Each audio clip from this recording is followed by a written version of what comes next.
In today's video, I'm going to show you how to delete rows in Google Sheets. There are 3 easy ways, and here's the first one.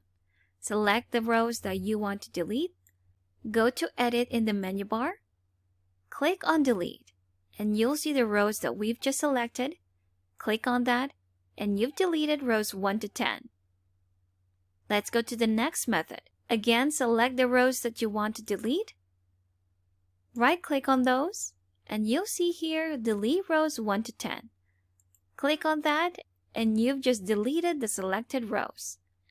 Now let's say you want to have a clean look and delete all the empty rows below. Click on the row number on the left side.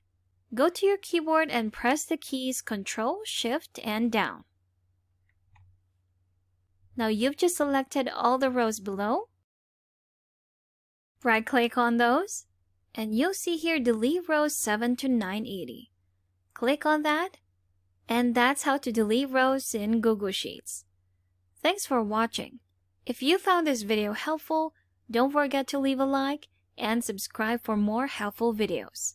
See you on the next one.